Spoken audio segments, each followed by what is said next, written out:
Dear students, அனைவருக்கும் வணக்கம், வந்தனம், நமஸ்காரம்.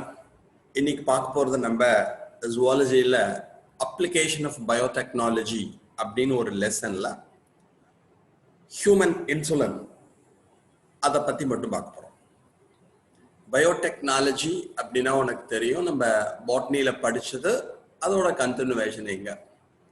Applying technology in biology is said to be biotechnology. தொழில்நுட்ப முறைகளை உயிரியலில் அறிமுகப்படுத்தினோம் என்றால் அதற்கு பயோடெக்னாலஜி, உயிர் தொழில்நுட்பவியல் என்று கூறுவார்கள். அதில் நம்ம பாட்னியில் படித்தது ஜெனட்டிக் இன்ஜினியரிங் ஒரு டிஎன்ஏ ரீகாம்பினன்ட் டெக்னாலஜின்னு ஒன்று படித்தோம். மரபு பொறியியல் அல்லது இணைக்கப்பட்ட டிஎன்ஏ உருவாக்கம்னு ஒன்று படித்தோம். இப்போ சத்தியமூர்த்திட்டேருந்து ஜீனை கழட்டி ஏஞ்சு பாடியில் இன்ட்ரடியூஸ் பண்ணி ஏஞ்சுவோட கேரக்டரை மாடிஃபை பண்ணிட்டோம்னா அதுக்கு ஜெனட்டிக் இன்ஜினியரிங்னு பேர். Introducing new gene and altering the genome of an organism is said to be gene manipulation or DNA recombinant technology or genetic engineering. ஒரு உயிரினத்தின் உட்புறத்தை ஜீனினை செலுத்தி அதனுடைய ஜீனோமினை மாற்றி அமைத்தோம் என்றால் அதற்கு மரபு பொறியியல் அல்லது இணைக்கப்பட்ட டிஎன்ஏ உருவாக்கம் என்று பெயர். இதோட சென்ட்ரல் டாக்மா எடுத்துட்டாலும் என்ன அப்படின்னு சொன்னேன்னா, இதோட அல்டிமேட் எய்ம் எடுத்துட்டாலும் என்ன, ultimate aim of biotechnology is to produce the desirable protein. உயிர் தொழில்நுட்பவியலின் முக்கிய நோக்கம், முக்கிய குறிக்கோள் என்ன அப்படின்னு நம்ம வச்சுட்டோம்னா, வேணுங்கிற புரதத்தினை பெறுதல். நம்ம மாலிகுலர் பயாலஜி எடுத்துட்டோம்னா, மாலிகுலர் ஜெனட்டிக்ஸ்லையும் என்ன பார்த்தோம்னா, central dogma is to produce protein. புரதம் என்பதுதான், புரதம் உற்பத்தி என்பதுதான் மூலக்கூறு மரபியலின் முக்கியமான நோக்கம். அதே தான் பயோடெக்னாலஜிலையும். We should get the desirable protein helps the human society. மனித சமூக மேம்பாட்டிற்கு பயன்படுகின்ற புரதத்தினை பெறுதல். ஸோ இந்த பயோடெக்னாலஜி அப்ளிகேஷன் எடுத்துட்டோம்னா அதோட முக்கியமான அப்ளிகேஷன் என்ன அப்படின்னா, we should get the proteins, புரதத்தினை பெறுதல். அதை பற்றி பார்க்க போகிறோம். How we get human insulin from the intestinal bacterium E. coli. மனித இன்சுலினானது எசரீஷியா கோலி பாக்டீரியத்திலிருந்து எவ்வாறு பெறப்படுகிறது அதை பத்தி பார்ப்போம். ஓகே, அதுக்கு என்ன அப்படின்னு சொல்லிட்டு அந்த ஸ்ட்ரக்சர்லாம் கொடுத்துருக்கா, கொஞ்சம் சமத்தா கவனிச்சுக்கோ. Human insulin.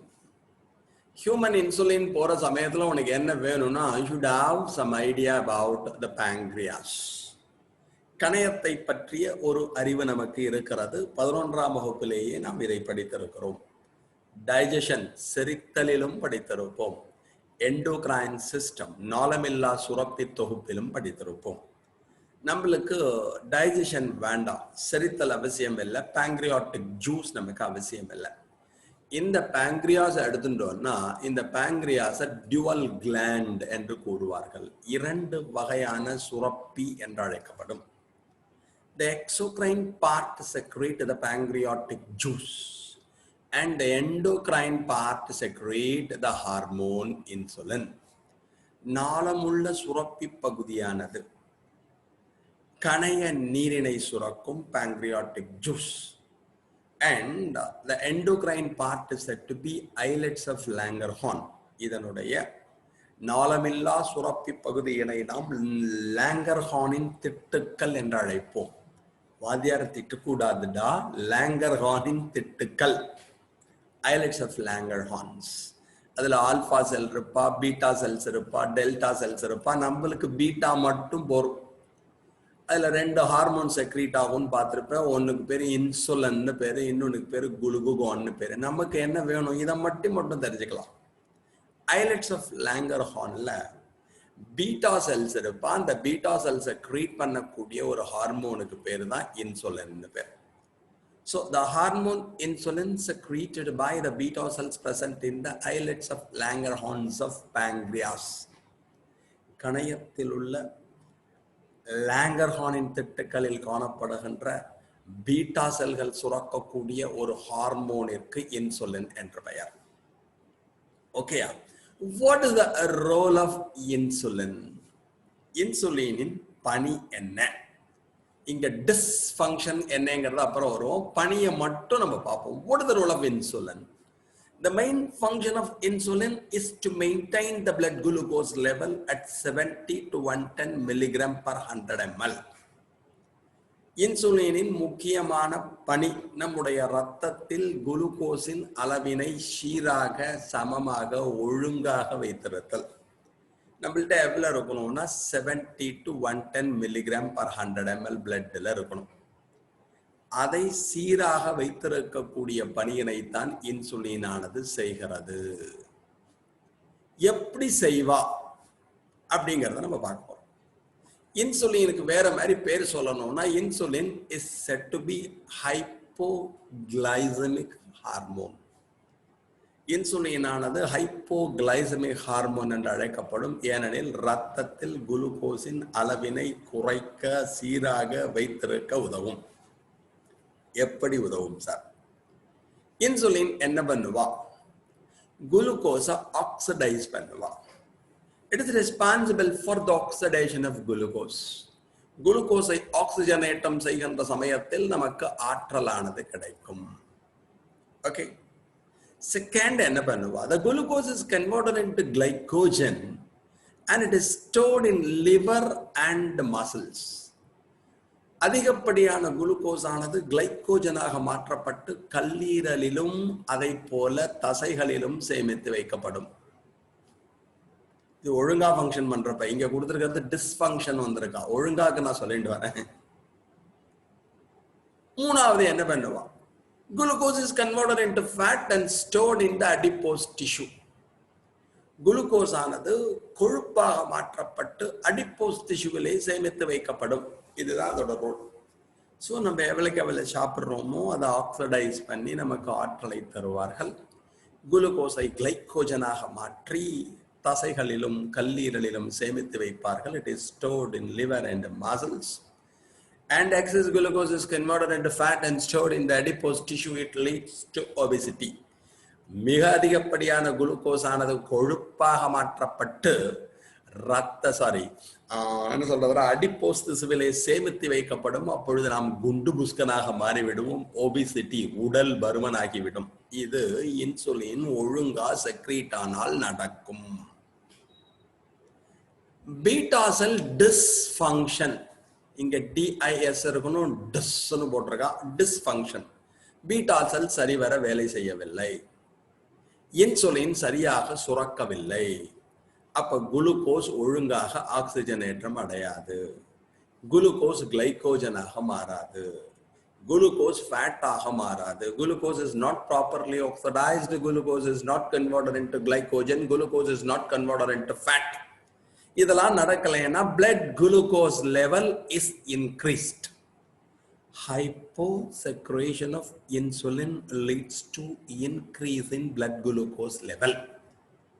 இன்சுலின் குறைவாக சுரந்தால் இரத்தத்திலே சர்க்கரையின் அளவானது அதிகரிக்கும். The condition is said to be hyperglycemia. அந்த மிகைச் சர்க்கரை நிலையினை ஹைப்பர்கிளைசீமியா என்று அழைப்பார்கள். Then we have a disease called diabetes mellitus. அதன் காரணமாக மிகைச் சர்க்கரை நிலை காரணமாக நமக்கு வரக்கூடிய நோய்க்கு நீரிழிவு நோய் அல்லது டயாபெட்டஸ் மெலிட்டஸ் என்ற பெயர். கிளியர்? அதோட சிம்டம்லாம் தெரியும். இந்த டயாபெட்டஸ் மெலிட்டஸ் ரெண்டா பிரிச்சிருக்கான்.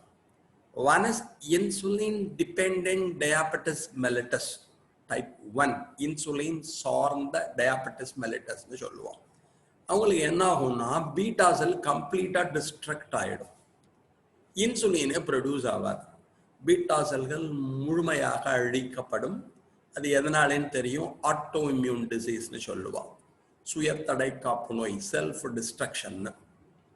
அப்போ பீட்டா செல்லே இல்லைன்னா இன்சுலினே இருக்காது, அவங்களுக்கு டெய்லி இன்சுலின் குத்திகிட்டே இருக்கணும். அது எங்கள் அம்மாவுக்கு இருக்குது, என் பிரதருக்கு இருக்குது. நான் அதுலேருந்து தப்பிச்சேன். ஏன்னா சக்கரை வியாதி இவ்வளோ விரிவாக சொல்கிறதுக்கு காரணம் எங்கள் குடும்பமே சக்கரை குடும்பம்.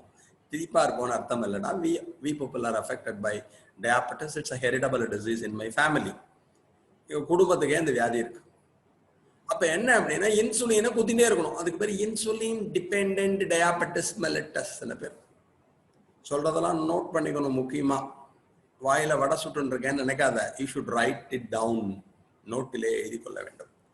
ரெண்டாவதுக்கு நான் இன்சுலின், இதெல்லாம் புக்ல ஃபுல்லா இருக்காது, வெறும் ஒரு பேரா கொடுத்துருமா அவ்வளவுதான். நான் இன்சுலின் டிபெண்டன்ட் டயாபெட்டிஸ் மெலிட்டஸ்னு ஒன்று இருக்கு. இன்சுலின் சாராத நீரிழிவு நோய். அவங்களுக்கு என்ன ஆகும்னா செல் இன்சுலினுக்கு ப்ராப்பரா ரெஸ்பாண்ட் பண்ணாது. இன்சுலின் செக்ரீட் ஆகும், அது குறைவா செக்ரீட் ஆகும். அதர்வைஸ் நம்மளோட செல்ல என்ன பண்ணும், இன்சுலினுக்கு சரியா ரெஸ்பாண்ட் பண்ணாது. அதை நான் இன்சுலின் டிபெண்டன்ட் டயாபெட்டிஸ் மெலிட்டஸ்னு சொல்லுவோம். கிளியர்? ரைட். அப்ப நம்மளுக்கு வேணுங்கிறது இன்சுலின் குறைஞ்சா வியாதி வந்துடும். அந்த வியாதியை டயாபெட்டிஸ் மெலிட்டஸ் நீரிழிவு நோய் என்று கூறுவார்கள். யூரின் போயிட்டே இருந்தால் பாலியூரியா, வாட்டர் குடிச்சுட்டே இருந்தால் பாலிடிப்சியா, சாப்பிட்டுட்டே இருந்தால் பாலிஃபேஜியா. என்ன அர்த்தம்னா இந்த டயாபெட்டிஸ்காரர்கள் அந்த சிம்டம் இருக்கும். யூரின் போயிட்டே இருப்பா, eliminate excess urine, polyuria. they drink more water, அதனால தாகம் ஏற்பட்டு நிறைய தண்ணீர் குடிப்பார்கள், பாலிடிப்சியா. பசிச்சுட்டே இருக்கும், சாப்பிட்டுட்டே இருப்பா, they take excess food, அதுக்கு பேர் பாலிஃபேஜியான்னு பேர். ஸோ இதெல்லாம் அதனால வரக்கூடிய சிம்டம். டாக்டர்கிட்ட போனோம்னா இன்சுலின் டிபெண்டன்ட்னா இன்சுலின் தருவா. இங்க நம்மளுக்கு இன்சுலின் யாருக்கு வேணும்னா இன்சுலின் டிபெண்டன்ட் டயாபெட்டிஸ் மெலிட்டஸ். யாருக்கு பீட்டா செல்லானது முழுமையாக அழிக்கப்பட்டு விட்டதோ, complete destruction of beta cell leads to insulin dependent diabetes mellitus. அவர்கள் இன்சுலின் சார்ந்த நீரிழிவு நோயினால் பாதிக்கப்பட்டிருப்பார்கள். அப்ப இன்சுலின் வேணும் வாழ்க்கை. ஒரு காலத்துல என்ன பண்ணிட்டா, இன்சுலின் வேணும் அப்படின்னா பன்னிக்குட்டியை சாகடிச்சு அதோட பேங்க்ரியாஸ்ல இருந்து இன்சுலின் எடுத்து நம்மளுக்கு குத்தினா. கேட்டில் கவ் இருக்கு பத்தியோன்னா அதை சாகடிச்சு அதுல இருக்க இன்சுலின் எடுத்து நமக்கு குத்தினா. So we get insulin from slaughtered pig and cow. சாகடிக்கப்பட்ட பன்றியிலிருந்தும் பசுமாட்டிலிருந்தும் இன்சுலின் அதோட பேங்க்ரியாஸ் கணையத்திலிருந்து எடுத்து நமக்கு குத்தப்பட்டது. இப்ப we are getting insulin from the intestinal bacterium E. coli. The insulin is said to be humalin. இப்பொழுது பயோடெக்னாலஜியில அட்வான்ஸ்மெண்ட் வந்த அப்புறமா இன்சுலின் ஈகோலை பாக்டீரியத்திலிருந்து எசரேஷியா கோலை பாக்டீரியத்திலிருந்து பெறப்படுகிறது. That insulin is said to be humalin. அது ஹியூமலின் என்று அழைக்கப்படும். அதை எப்படி தயார் பண்றான்னு பார்க்கணும். கிளியர்? இங்க பாருங்க, இது இன்சுலினோட structure. Insulin is a protein with 51 amino acid. Insulin என்பது ஒரு புரதமாகும். அது 51 அமினோ அமிலங்களை பெற்றிருக்கும். It is made up of 2 chains, namely the A and the B chain. இது 2 சங்கிலிகளால் ஆனது, A சங்கிலி மற்றும் B சங்கிலி. Chain A composed of 21 amino acid and chain B composed of 30 amino acid. அதான் ரெண்டையும் சேர்த்து 51 சொன்னேன். சங்கிலி ஏவானது 21 அமினோ அமிலங்களாலும் சங்கிலி பி ஆனது 30 அமினோ அமிலங்களாலும் ஆனது. மொத்தம் 51 அமினோ அமிலங்களால் ஆனது. இது அப்படியே ஞாபகம் வச்சுக்கோ. ஓகே டியர் குட்டீஸ், அப்ப இந்த வியாதி இருக்கு பத்தியலோ, அதாவது இன்சுலின் கம்மியா செக்ரீட் ஆனால் நமக்கு ஒரு வியாதி வரும்னு சொன்னேன் பத்தியோனோ, அதுக்கு டயாபெட்டிஸ் மெலிட்டஸ் நீரிழிவு நோயின்னு சொல்லுவாங்க. Diabetes means chronic excretion of urine. Diabetes என்ற சொல்லின் பொருள் அதிக அளவு சிறுநீர் வெளியேறுதல். Mellitus means honey. Mellitus என்ற சொல்லின் பொருள் தேன். அப்ப தேன் மூச்சா அப்படின்னு அர்த்தம் கிடையாது. We eliminate urine with glucose. நம்முடைய சிறுநீருடன் குளுக்கோஸ் ஆனது வெளியேறுதல். தித்திப்பான யூரின் போதல் என்று வைத்துக்கொள். அது மாதிரி இருந்தா அது டயாபெட்டிஸ் மெலிட்டஸ். அதுக்கு ட்ரீட் பண்ணி ஆகணும். அதுதான் பயோடெக்னாலஜி மூலமா நம்ம ட்ரீட் பண்ண போறோம். we are going to get human insulin in DNA recombinant technology இதான் process. இதை பத்தி நம்ம ஏற்கனவே பாட்னியில படிச்சுட்டோம். ஜுவாலஜியில இது எப்படின்னு கொடுத்துருக்கான், அதை தான் பார்க்க போறோம். ரைட்டா? இப்ப சமத்தா இந்த இடத்துல வாங்கோ, கொஞ்சம் பொறுமையா கவனிக்கணும். நம்மள்ட்ட யார் சொன்னோம் human insulin? we are going to get human insulin from the intestinal bacterium E. coli. that insulin is said to be humalin. மனித இன்சுலின் ஆனது எசரீஷியா கோலி பாக்டீரியத்திலிருந்து பெறப்பட இருக்கிறது. அந்த இன்சுலின் ஹியூமன் இன்சுலின் இருக்கு பத்தி ஒன்றும், அதற்கு ஹியூமலின் என்ற பெயர். அது எப்படின்னு பார்ப்போம். ஃபர்ஸ்ட் எல்லாத்துலேயும் உனக்கு தெரிஞ்சது தான், ஒரு டோனார் வேணும், வழங்கியானது வேண்டும். ஓகேயா? ஒரு வெக்டர் என்பது வேறும், கடத்தியானது வேண்டும். கிளாஸ் சரியாக அல்லாதவா கவனிச்சுக்கோ. டோனார் என்பது வழங்கி, ஃபாரின் டிஎன்ஏவை யார் தராலோ அதை நம்ம பீட்டா செல் அப்படின்னு வச்சுக்கலாம். பாங்க்ரியா செல், கணையத்தில் காணப்படுகின்ற பீட்டா செல். வெக்டரா யார் யூஸ் ஆவா, கடத்தியா யார் யூஸ் ஆவா அப்படின்னா plasmid used as a vector.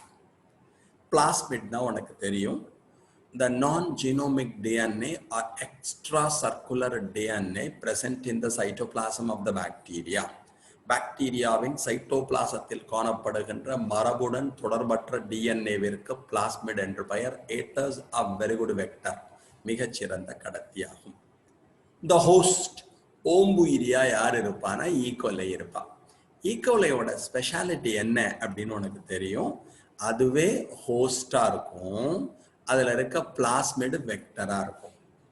ஓம்புயிரியாகவும் அது செயல்படும், அதுல இருக்க பிளாஸ்மிட் என்னவா இருக்கும், கடத்தியா இருக்கும். ஸோ நம்ம ஈகோலையை எடுத்துக்கிறதோட ஒரு அட்வான்டேஜ் என்னன்னா, அதையே வெக்டரா யூஸ் பண்ணிக்கலாம், அதையே ஹோஸ்டா யூஸ் பண்ணிக்கலாம்.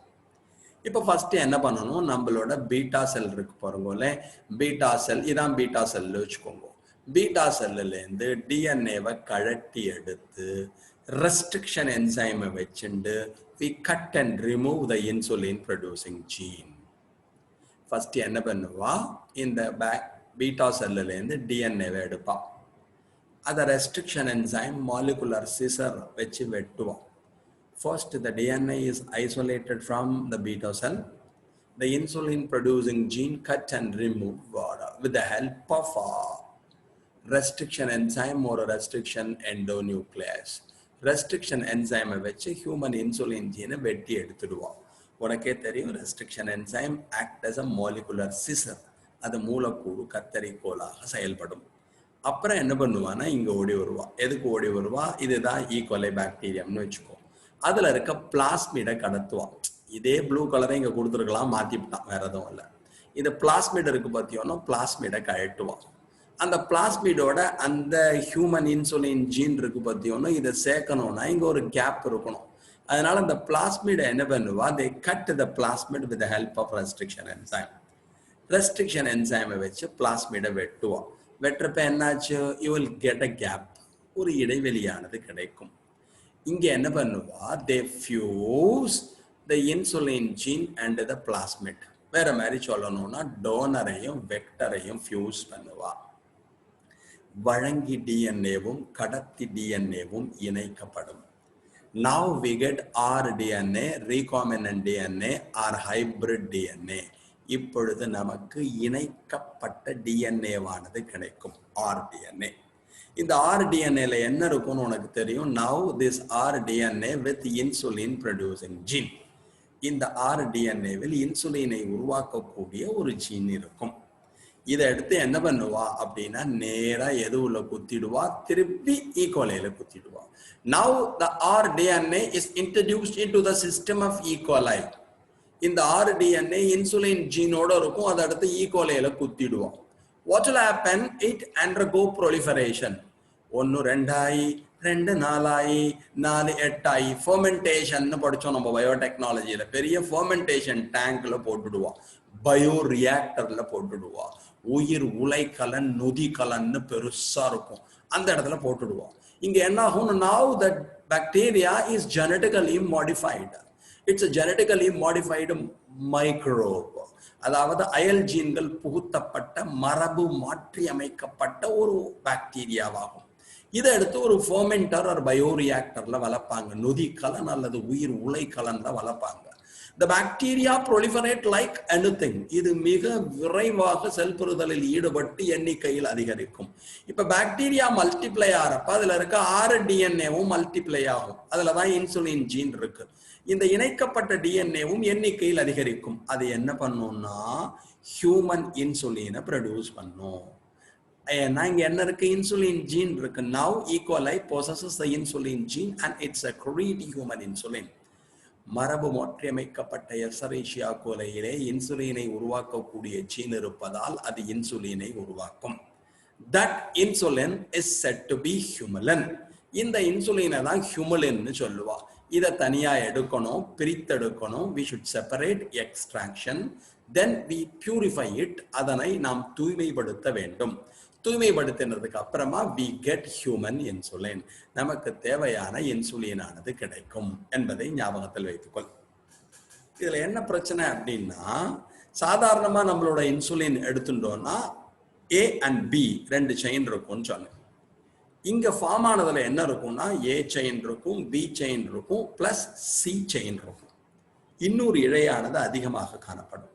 இதை தவிர லீடர் சீக்வென்ஸ் என்று அழைக்கப்படுகின்ற, ரொம்ப பர்ஃபெக்டா சொல்லணும்னா தலைமை வரிசை என்ற ஒன்று இருக்கும்.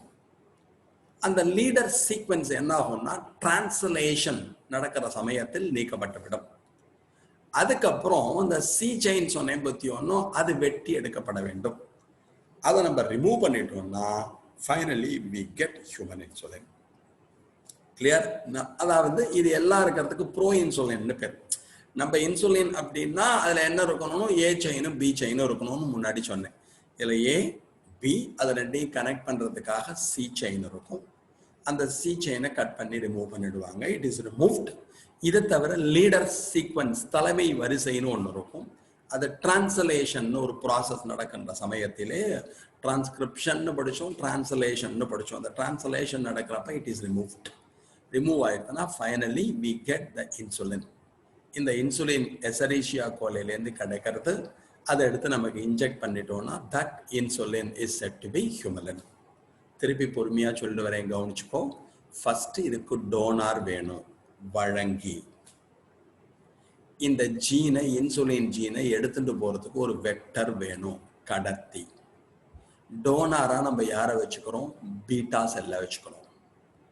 வெக்டரா யாரை வச்சுக்கிறோம்? பிளாஸ்மிடை வச்சுக்கிறோம். பிளாஸ்மிட்னா உனக்கு தெரியும், இந்த extra circular DNA present in the bacterium.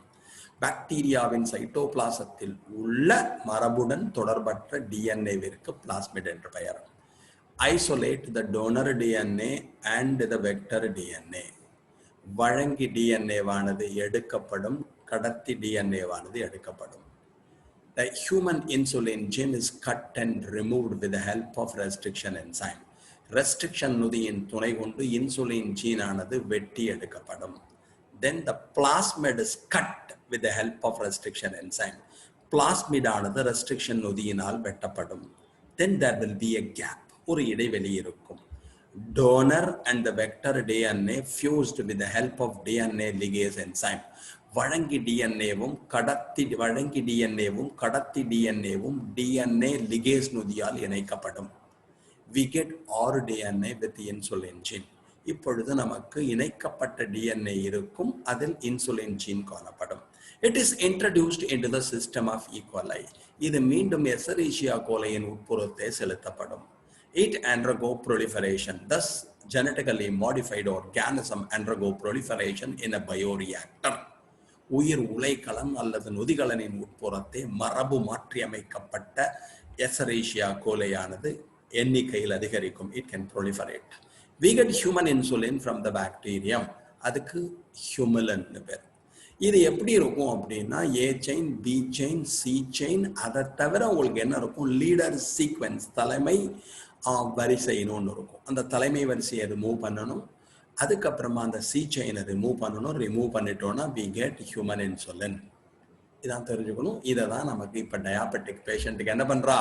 இன்ஜெக்ஷனாக போட்டு கொண்டிருக்கிறார்கள் என்பதை மறந்து விடாதே. Thanks a lot for hearing. Thank you.